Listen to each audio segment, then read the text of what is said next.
Hi, and welcome to Achiever Yourself. Thanks for being with us today, wherever you happen to be in the world at this moment. When you hear our guest's voice, you'll pick up on her energy right away. Though you may find it hard to believe that at one point in her life she was couch-bound, depressed, not exactly loving life, but Sam Bennett turned things around and began moving toward her dreams and reaching her goals, and since then she's inspired many others to do just the same.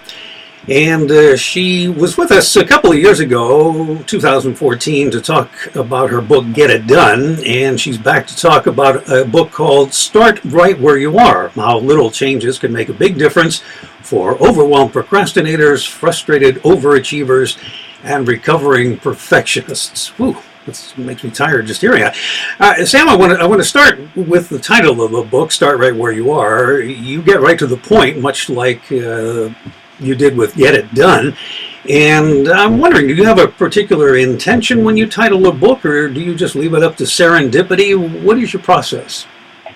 Well, the title of the book actually came from a workshop. I took the workshop first, called Start Right Where You Are, because I realized I was needing almost a prequel to Get It Done. You know, Get It Done is very, it's sort of project management for creative people. You know, it's kind of fun ways to get your creative work out into the world.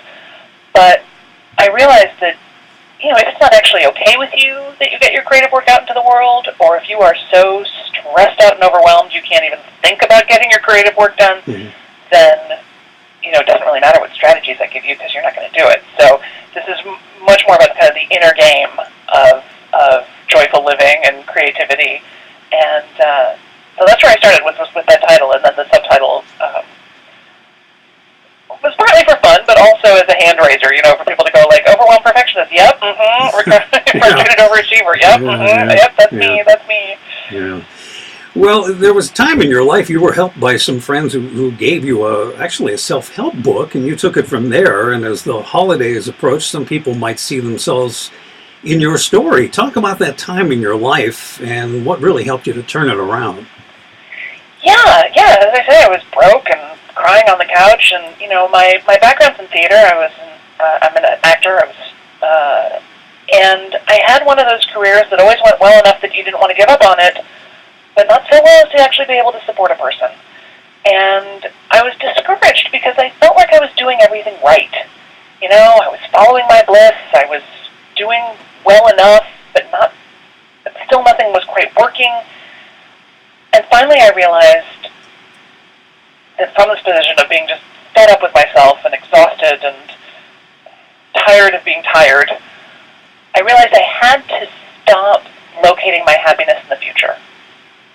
In other words, I was doing that thing that I think we all do of like, well, if I get this gig, then it'll be okay. You know, if I make this amount of money, or if I hit this goal weight, or if this happens or that happens, you know, then it'll be okay. And, you know, sometimes I would hit those goals and sometimes I wouldn't, but it wasn't affecting how I was feeling on the inside. So that's when I really started to take some of the lessons from the self-help books that I'd been reading and that my friends gave me, and really try to implement them, like to actually do it, which is a little different than just reading about it. Yeah. So you're an example that self-help books, in this case, work. Yeah. Yeah. Yeah. But you got to work it. You got to do the work. You've got to put it into action, because otherwise, you know, it's like reading about swimming. Yeah. Well, in the culture today, the expression me time seems to be used in a kind of a frivolous way, but in Start Right Where You Are, you explain how being attentive to ourselves is really important. How can someone who's been the one more often than not doing the giving start to turn the much needed attention back to the self? Yeah, I think there's a real, some really upside down thinking around taking care of yourself, because we have that feeling that it's selfish. Right? I can't take time for myself. That would be selfish. I can't take time, you know, to work on my book or my creative projects or do my prayer and meditation practice. That would be selfish. And that's completely backwards, because what's actually selfish is you showing up exhausted, stressed out, overwhelmed, and with no sense of humor. Like, that's selfish, because the rest of us have to deal with you when you're like that, and you're not very much fun. On the that you are fed and rested and petted and walked and meditated and creatively satisfied, we love that version of you. You know, you show up with a light in your eyes, and you can listen, and you're not so reactive, you don't take things so personally, you have good ideas. Like, we love that version of you. That's the opposite of selfish. That, in fact, is the ultimate generosity, to show up fully and being fully present. Well, speaking of time, we've all felt the pressure of the feeling that we don't have enough time, and yet we don't think much about the possibility that we have too much time on our hands. How does that manifest? Well, sometimes I see people get trapped in procrastination, because they don't set a deadline for themselves, and they get a little crushed by the abundance of time, or what they perceive to be the abundance of time, because obviously, the truth of the matter is, we all get the same amount of time. Everybody's got the same 24 hours. Nobody gets more, nobody gets less. Mm-hmm. People often say, like, oh, I wish I had time to write a book. Like, you do. You're just spending that time on other things, which is fine, but, acknowledge. Acknowledge what's going on. But sometimes, particularly you'll see this sometimes when people retire. They'll have that feeling of like, oh, as soon as I retire, I'm going to have all this time, and I'm going to get all this stuff done. And, but they can feel a little oppressed sometimes by too much opportunity. You have a list of 66 small and what are called doable changes that can help us. Does any one of these stand out as somewhere we should more or less focus our attention? My favorite, and it is a little like picking your favorite child, but because there are, like you say, there's 66 of them, and the chapters are very short. Some of them are just a page or two. It's really, meant to be very easy to read and a lot of really easy to do things. Probably my favorite has to do with a suggestion I make for what to do when you're stuck. When you're stuck emotionally, or you're stuck in an old story, or you're stuck like you don't know what to do.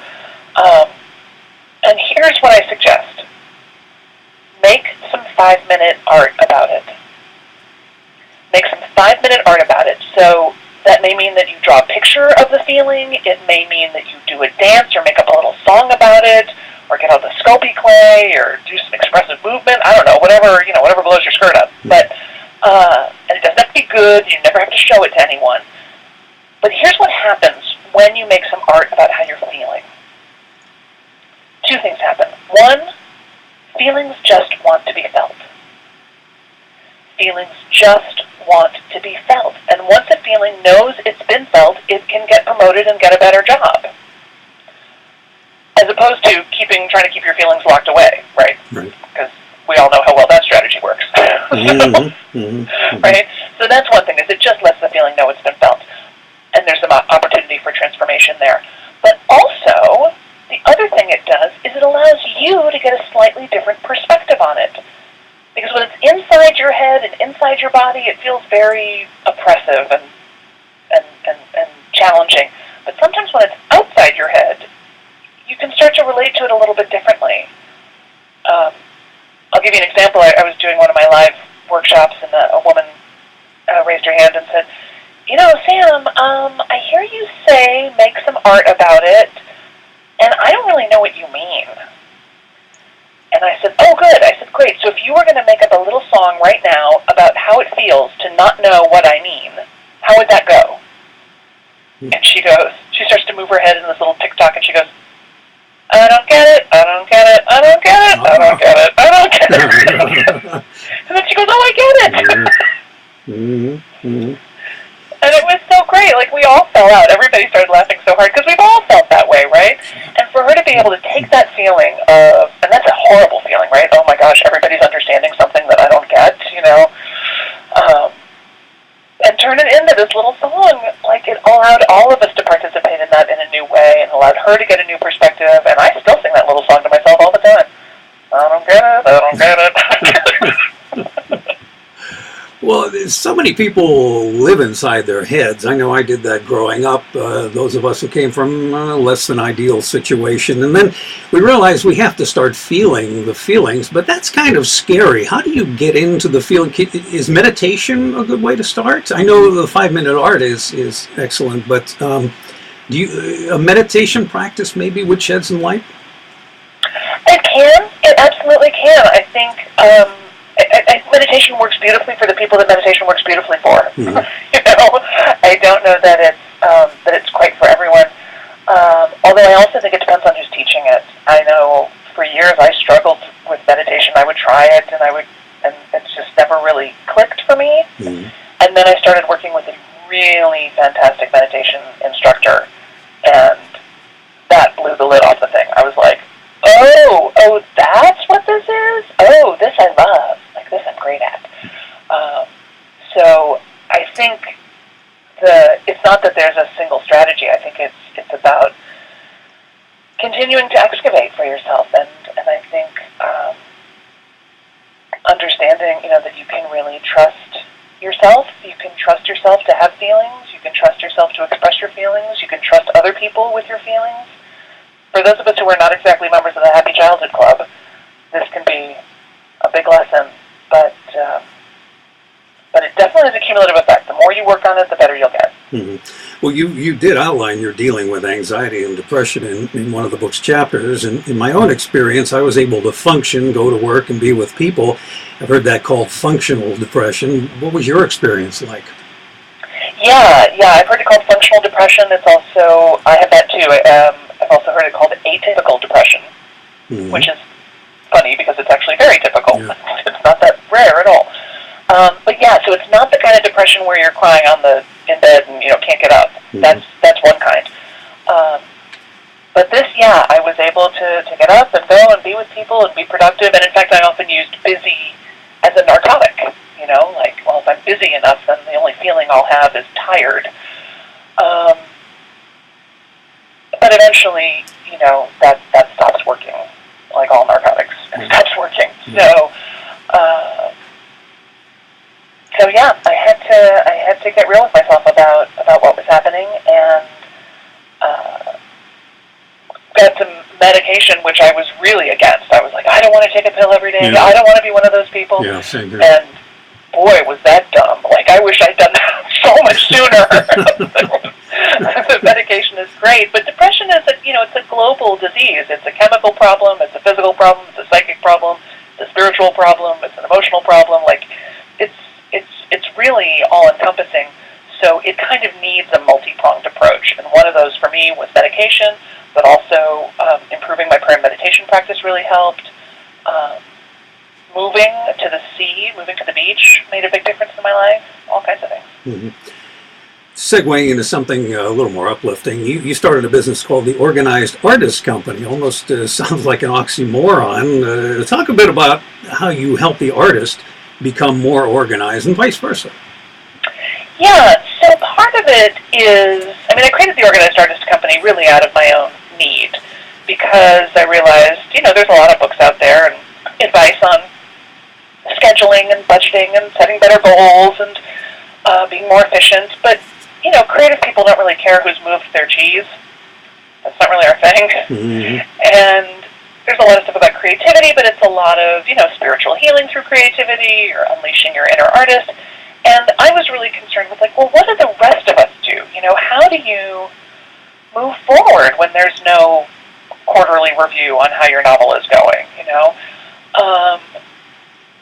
And what I determined was it's a lot of inquiry, because there isn't a right way. There isn't a right way to get your work out into the world. There isn't a right way to meditate. There isn't a right way to be a good parent or a good partner or a good citizen. There's just your way. Yeah. So I teach classes and offer consulting and speeches and stuff. Mostly on understanding that you do have a way. Everyone is organized in some fashion. You have a natural system. You have a natural way of doing things. Some people come home, drop their keys, and then spend 20 minutes the next day looking for their keys. That's a system. It's not the most efficient system, but it is a system. So to understand your own systems and your own natural rhythms and really start to align yourself with those so that you're working in a way that feels really great to you and feels really easy for you. That's what I'm always looking for. Einstein is given credit for saying that one of the fundamental questions we all have to ask ourselves is, do we live in a friendly or an unfriendly world? And you've said that you see the universe as benevolent, and with so many violent and depressing episodes in the world, what's a good way to maintain, or at least to start, that benevolent universe outlook? I like to use a phrase. I say it all the time. My team says it all the time to me. My students are starting to say it back to me a lot. And the phrase is this: nothing bad is happening. Mm. Nothing bad is happening. And when I remember to say that, it causes me to think a couple of things. First of all, as I'm right there with Einstein, and I have a spiritual belief that says the universe is a benevolent place. So if that's true, then it's got to be true even when things aren't going the way I would like them to. The second thing it does is remind me to get a little more precise in my language. Because if nothing bad is happening, then what is happening? Mm-hmm. Is something uncomfortable happening? Is something tragic or heartbreaking happening? Is something unpleasant happening? Something that's just not the way I would have done it happening? What is it? And then finally it reminds me anyway, to look for the opportunity in what's happening. To look for the invitation. Am I being asked to be clearer, to be braver, to be a better communicator? Am I being asked to be more compassionate? Am I being asked to remember our fragility? What's being, in this circumstance that may seem bad, it may seem like this is not preferable, this is not what we would want, to be able to say, okay, well, aside from the fact that it's not what I want, what is really happening and where's the invitation? Where am I being invited to grow? Of some of the changes that you suggest that people work into their lives, and I love this. This is the one I think that raises all the eyebrows. Schedule some happy grown-up naked time. I'll let you just take it from there and go where you want to go. Happy grown-up naked time. Oh, what a visual. All right, yeah. So here's the thing with happy grown-up naked time. And it might be easiest to actually demonstrate this. Part two. I know, this is taking a terrible turn, but bear with me for a second. So, everybody go ahead and just, hold your own hand. Put one hand in the other. Just clasp your own hand, or if you can't reach your hand, maybe your arm or your face or something. And just notice the texture of your skin and the temperature and the muscles and your hands do so much work for you all the time, and they hardly ever get any attention. Just noticing that you have a body. And that's really the heart of Happy Grown Up Naked Time. It's about taking, half an hour once a week, Wednesday nights at 6:30, let's say, and exploring your own physical self. And if it's something you want to do alone, do it alone. Find out what tickles, what's rough. Give yourself a foot rub. I don't know. If you have a partner and you want to do it with someone, I think that's really beautiful too. And it can be sexual if you want it to be, but it doesn't have to be. Not everybody can have sex. Not everybody wants to have sex. Some people are too mad and tired to have sex. Mm-hmm. That's not really what this is about. It's really just about appreciating and noticing your own physical self and the physical self of your beloved, if there is one. There's a fascinating study that they did in Great Britain about slow touch. Like if you sort of pat your own arm or hand, like at the rate that you might pat a dog, and then you slow that down, and then slow it down again, so that you're sort of patting at quarter speed. That touch improves your self-esteem. It improves your self-concept. So we can actually make ourselves happier. We can make ourselves feel better just by acknowledging the dimensions of our own skin. Yes.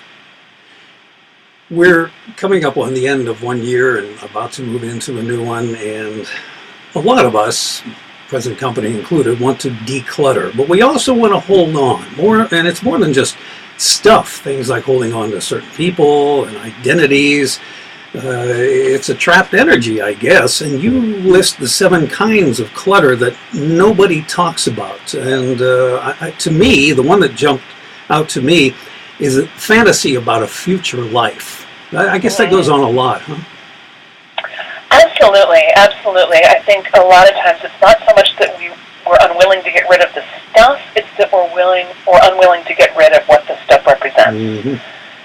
And boy, I remember working with I had a client who had a giant pile of old film equipment. She'd been interested in filmmaking in the early 80s, and this equipment dated back to then. And she didn't want to get rid of it because to her that meant giving up on her dream of filmmaking. Yeah.